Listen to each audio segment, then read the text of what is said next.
Fala pessoal do canal, tudo bem com vocês? Sejam bem-vindos para mais uma aula nossa que vai relacionar, como vocês já devem saber, as questões relativas à redação e conceitos retirados da filosofia de maneira geral. Na aula de hoje, nós vamos aprender um pouco mais sobre a Escola de Frankfurt.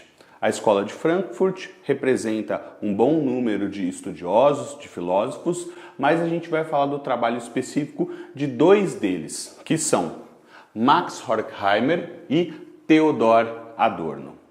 Como eu já tinha falado para vocês, a Escola de Frankfurt é composta por filósofos, por estudiosos que têm a seguinte missão dentro dos seus trabalhos. Olha aí! Detectar a dissolução das fronteiras entre a informação, o consumo, o entretenimento e a política ocasionada pela mídia, bem como seus efeitos nocivos na formação crítica de uma sociedade. Note então que a gente tem palavras-chave aqui, né?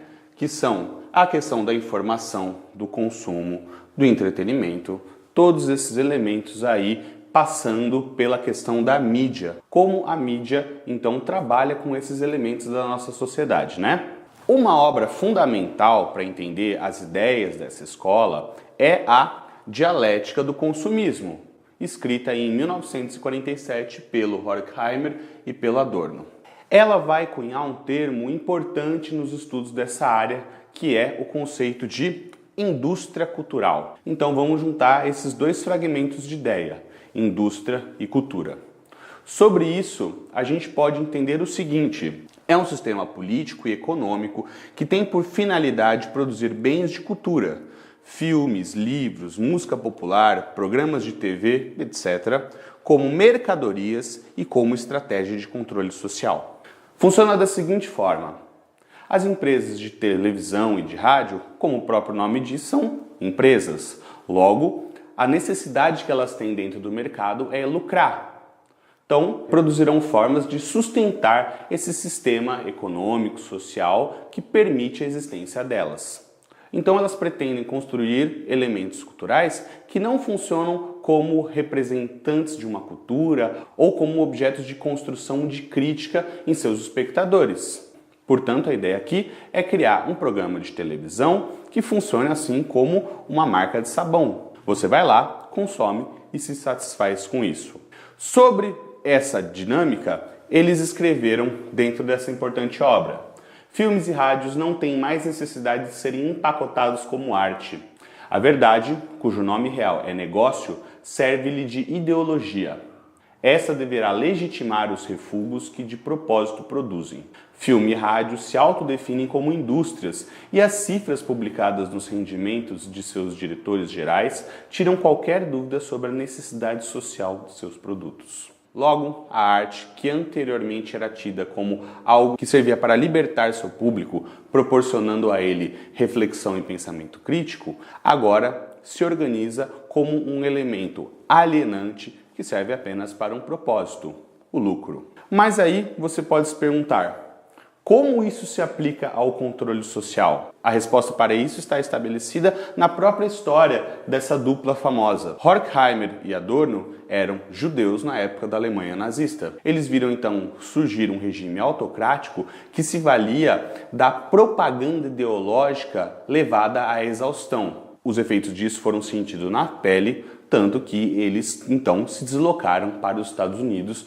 onde se refugiaram e continuaram seus estudos. Mas ainda dentro de uma democracia liberal, como ocorre nos Estados Unidos da América, eles enxergavam a indústria cultural vigente no sentido de controlar as opiniões da sociedade, de maneira que as pessoas eram conduzidas a todas pensar de uma mesma forma.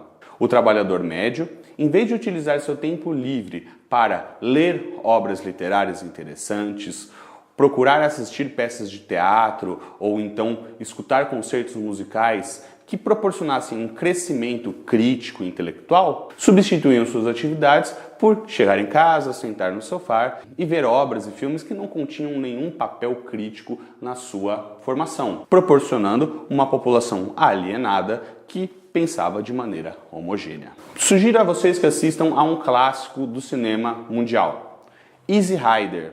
Easy Rider conta a história de dois motoqueiros que saem pelos Estados Unidos e, por terem um comportamento social diferente do restante da sociedade, acabam pagando um alto preço. Esse filme vai tocar em questões que conversamos na aula de hoje. Tudo bem? Então, vamos ver agora como que isso foi aplicado numa redação de vestibular. Vamos ver então um exemplo lá do Enem 2018, bem atual, né? Que fala sobre a manipulação dos usuários da internet através do controle de dados, né? Se você não está sabendo o que é esse controle de dados, dá uma olhada no nosso vídeo antigo sobre o Pierre Levy. Naquele vídeo do Pierre Levy a gente fala bastante sobre isso. Então, um aluno ou aluna, né, como eu sempre falo, utilizou esse contexto aí da indústria cultural para falar sobre como esse tipo de procedimento é aplicado dentro de sistemas da internet, como redes sociais, por exemplo. Para fazer isso, o candidato fez uma ponte com o famoso seriado da Netflix, né, o Black Mirror. Vamos ver como que ficou. Vive-se atualmente um período de liberdade ilusória, já que o mundo globalizado não só possibilitou novas formas de interação com o conhecimento, mas também abriu portas para a manipulação e alienação. Assim, os usuários são inconscientemente analisados pelo sistema e lhes é apresentado apenas o mais atrativo para o consumo pessoal. Em um episódio da série televisiva Black Mirror, por exemplo, um aplicativo pareava pessoas para relacionamentos com base em estatísticas e restringia as possibilidades para apenas as que a máquina indicava, tornando o usuário passivo na escolha. Paralelamente, esse é o objetivo da indústria cultural para os pensadores da Escola de Frankfurt. Produzir conteúdos a partir do padrão do gosto do público para direcioná-lo, torná-lo homogêneo e logo facilmente atingível. Veja então, nessa parte sublinhada, como que o candidato utilizou as ideias que nós comentamos agora na nossa aula. É muito importante, então, estabelecer o conceito da ideia e como conseguimos aplicá-la dentro dos testes. Esse aqui é um modelo muito recomendável. Tudo bem?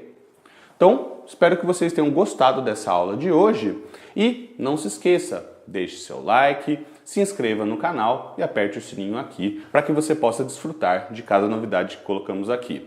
Um abraço!